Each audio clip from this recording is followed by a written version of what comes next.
So, we are in the middle of the Euro 2024 Cup in Germany, and maybe you find yourself on your own in a bar and there is football on the TV, but you need some English to be able to converse.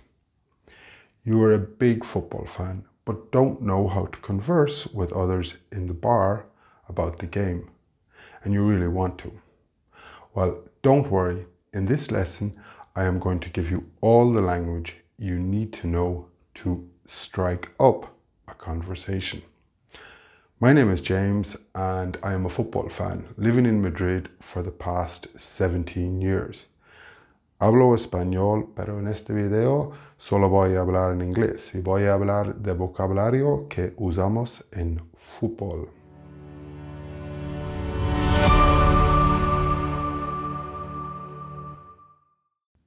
So, some of the language you already know, I'm sure, because the English word is used in many languages.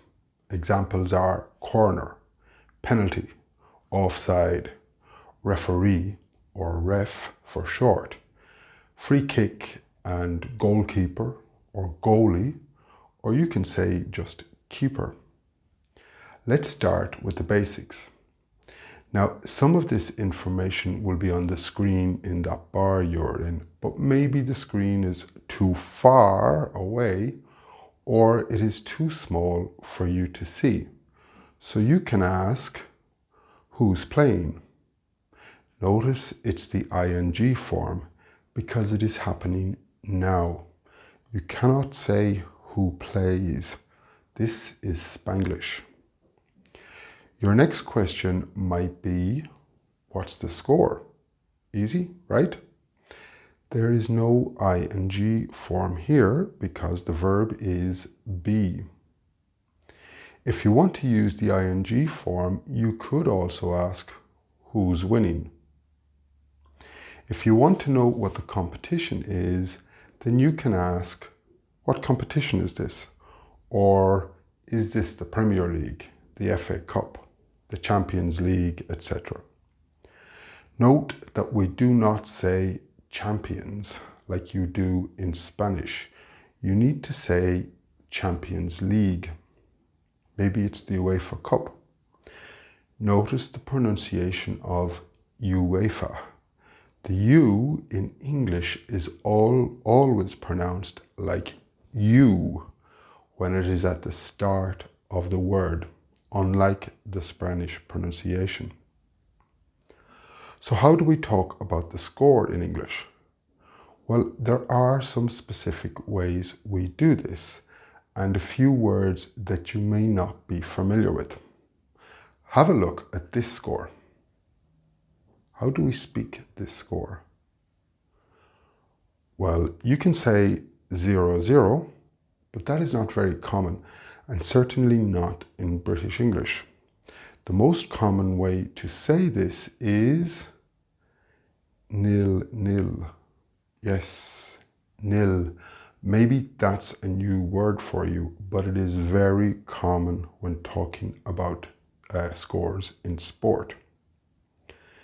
This score would be 1-0 and this 2-0. That's all you say. Do not add any prepositions such as to, although they do use that sometimes in North America, but they know nothing about football or soccer as they call it. This score would be 1-1 and this 2-1, and it's pretty easy from there. This one is 7-0, and this was the score when Liverpool played Manchester United a few years ago. You can guess that I am a Liverpool fan.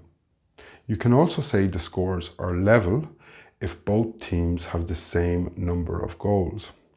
We can also say it is a drawn game. We normally only use draw when the game is over. How did the game go yesterday? Oh, it was a draw, or a 1-1 draw, or a 2-2 draw, etc. But normally during the game we say it's a drawn game, or the scores are level, or it's level, or just state the score as 1-1, etc. Another way to say this, if you really want to impress, is it's all square. There you go. I'll bet you didn't know that one. And there are others. One each or one apiece. Lots of ways to say it. When talking about the result, here is how we say it. Some Spanish speakers say things like Spain won to Germany. This is incorrect. The correct way to say it is Spain beat Germany. No preposition. Or Spain won against Germany. Now you have a preposition, against. You can also say Germany lost to Spain. You can use defeat instead of lose, but that's not common in spoken English. It's more likely you will hear defeat on the sports news on TV. It can also be used as a noun.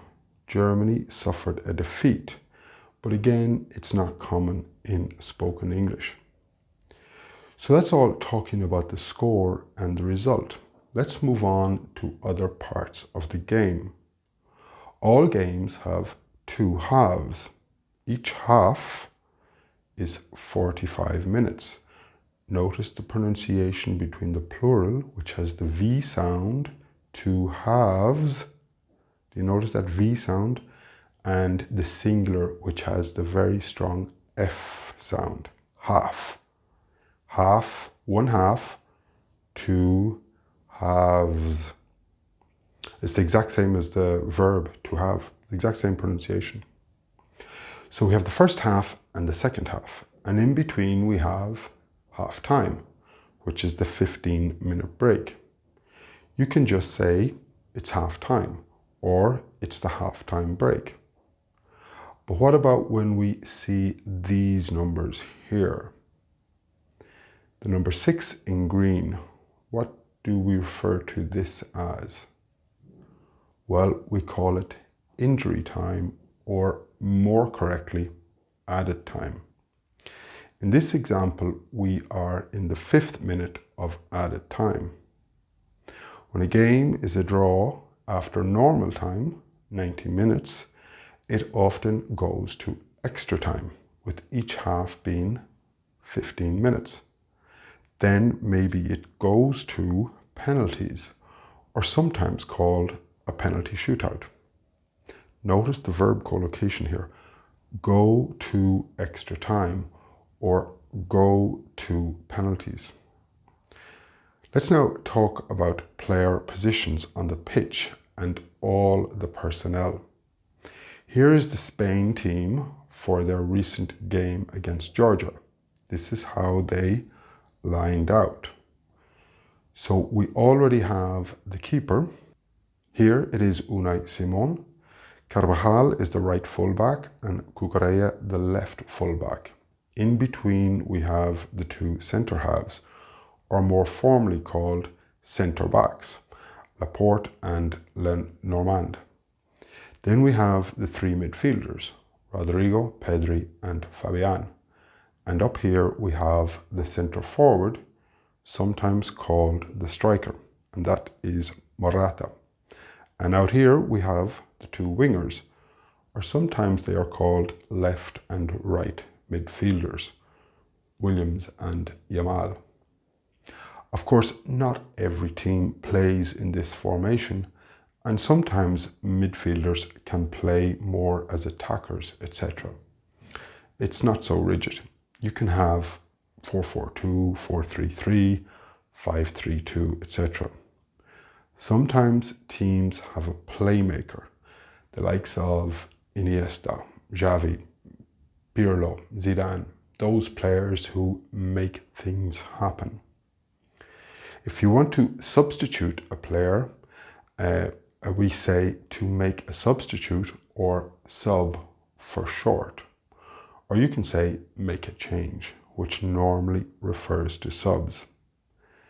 These people here are on the bench. That's what we call it, el banquillo. And this is what the Spanish bench in the 2014 World Cup game against Holland, I think. I might be wrong. By the way, we never say the selection in English. Select is used as a verb in football sometimes, but we talk about the team. The team usually refers to the 11 players who are selected to start. And if you want to talk about all the players, including subs, we say the squad or panel. When talking about the medics, analysts, physios, etc., we refer to them collectively as the backroom staff. So what about vocabulary for actions during the game? A player can challenge for the ball or make a tackle. We can use tackle or challenge as a verb or a noun. Tackle is the more common word, as challenge can have other meanings. You can challenge the decision of the referee. A player can get injured during a game. Maybe it was because of a bad tackle, and the opposition player may get a yellow or red card, which means he will be sent off. Players can score goals with the head or the foot. When it's with the head, it's called a header. When it's with the foot, it's a strike or a shot. The verb is to shoot. Now in Spanish, you say remate for both. I don't know if there's any word specifically for head and for foot, but in English, you need to distinguish between header and strike.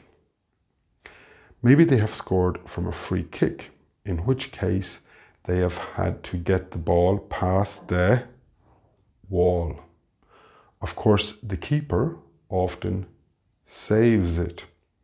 We can also say to pull off a save or just make a save. We can score with a volley or from a half volley. And then there is always the impressive bicycle kick, like this one from Jude Bellingham in the last minute to save England from elimination. If a penalty is scored down the middle of the goals and the keeper dives to his left or to his right, it is called a panenka. The same in every language, I presume, because it is named after Antonin Panenka, who was the first person to do it, and he did it in the penalty shootout of the 1976 UEFA Euro final. If a player scores 2 goals in a game, we can say he has scored a brace. And if he scores 3 goals, it is a hat-trick. You probably already know that one.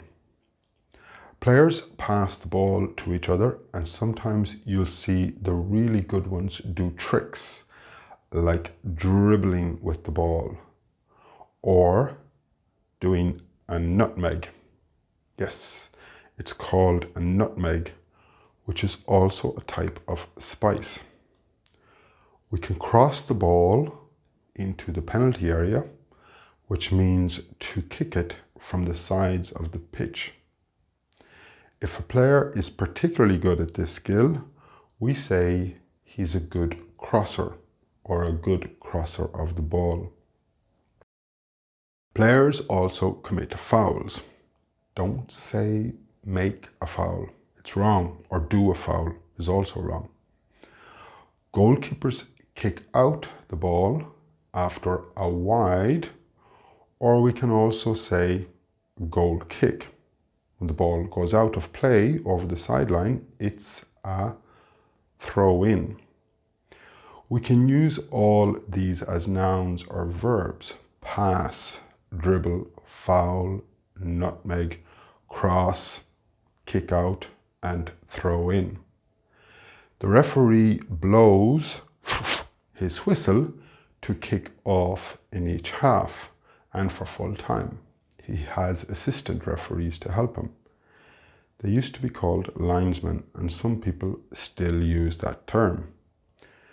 When a player isn't happy with the referee's decision, he no doubt will protest, remonstrate, or dissent. They are all more or less the same thing. And if you want to show how impressed you are with something, you can simply say, "Whata." Whata followed by the noun.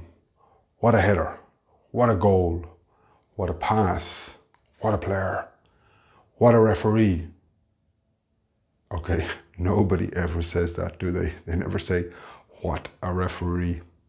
More likely, you're going to want to express your dissatisfaction with the referee. If so, here are a few ways you can do that without being too insulting. You can say, come on, ref. You're having a laugh, ref. Flipping hell, ref. There are many more, but we'll leave it at those few. One expression that you can use also is to take one for the team. We say this when a player commits a foul and gets a yellow card or even a red card, but it's in the best interests of the team. In this example, it is the last minute of Spain versus Germany, and Spain are leading 2-1. Germany are on the attack, and Dani Carvajal is already on a yellow card. He knows that if he gets a second yellow, he will be sent off and miss the semi-final. He doesn't care because he doesn't want Germany to equalize, so he takes one for the team. This is a perfect example of when to use this expression.